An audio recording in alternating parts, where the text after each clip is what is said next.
Qu'est-ce que c'est en réalité le véritable évangile de Dieu? Beaucoup y croyons que le véritable évangile, c'est les Écritures, ou soit, comme on dit, la Bible. Mais la Bible est-elle le véritable évangile de Dieu? Pourquoi que toutes les religions de ce monde possèdent cette Bible, que l'ont reçue? Chaque église pratique, soi-disant, ce véritable évangile. Si moi je dis qu'il y a un véritable évangile, et le véritable évangile de Dieu, c'est Christ. C'est Christ, il est venu apporter le véritable. Nous ne sommes pas des véritables, parce que le véritable, c'est Christ, et personne n'est égal à Christ. Parce que c'est Christ qui est venu nous enseigner, il est venu apporter la parole de Dieu pour enfin que nous puissions la mettre en pratique. Mais aujourd'hui, on a la Bible, et chacun a son opinion, chacun dit ce qu'il pense, et chacun dit en disant qu'il tenons la vérité. Mais qu'est-ce que c'est la vérité? La vérité est-elle écrite parce que nous tenons une Bible à la main?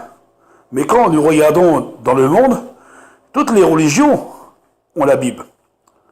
Les catholiques, les protestants, les évangélistes, les baptistes, les Jéhovah, et bien d'autres, et bien d'autres, et bien d'autres encore, qui ont encore des titres et qui tenons la vérité dans leur assemblée, comme le pasteur, comme le curé, comme le Jéhovah. Ils disent que chacun, nous avons la vérité. Mais qu'est-ce que c'est la vérité? La vérité parce qu'on tient à la Bible? C'est la Bible qui tient la vérité? Mais la vérité est-elle pas vivante, puissante, permanente? La vérité n'était pas vivante? C'est la parole qu'on manifeste, c'est elle qu'elle est vivante. Et les Écritures, si nous ne manifestons pas les Écritures, les Écritures resteront telles qu'elles sont en réalité, parce que les Écritures ne sont pas vivantes. C'est la parole qui rend les Écritures vivantes.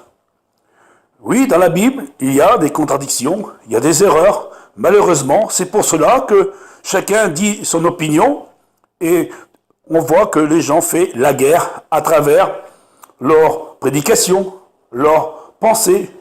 Parce qu'ils croyons que ceux qui ont vu, soit sur Internet, ou soit quelles que soient leurs études ou leurs enseignements, ils disent qu'ils tenons la vérité, parce qu'ils tenons le mot grec ou en hébreu.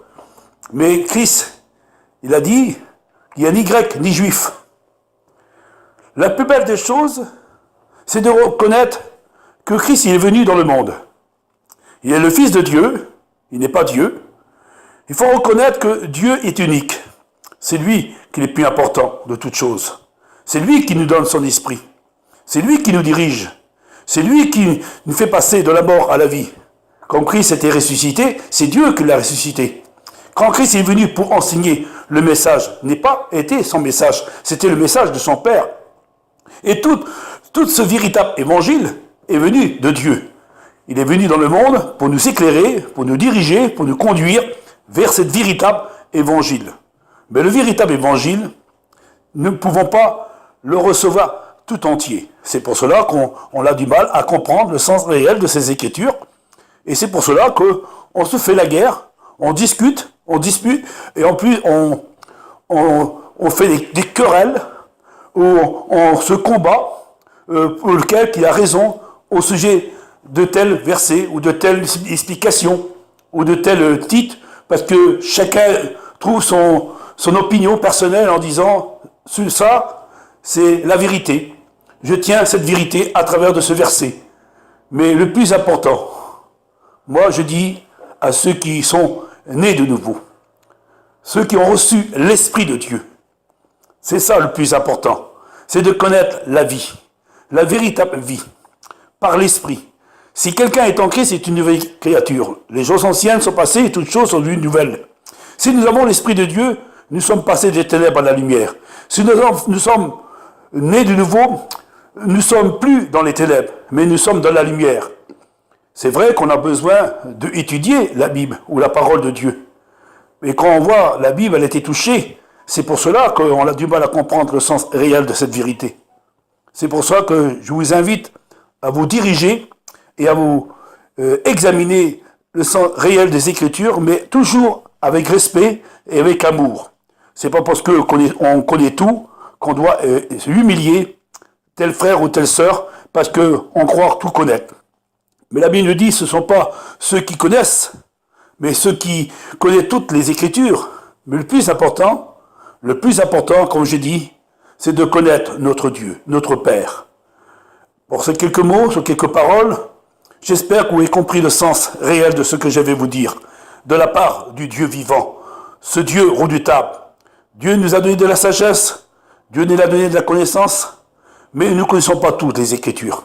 Parce que les Écritures ont été touchées, et c'est pour cela qu'on a des discussions, des fois, qui ne sont pas toujours à la gloire de Dieu. Mais demandons que Dieu nous donne le véritable esprit.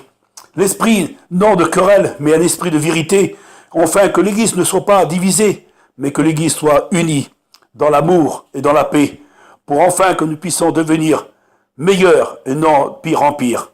Que Dieu vous bénisse à travers de cette petite parole de la part de Dieu.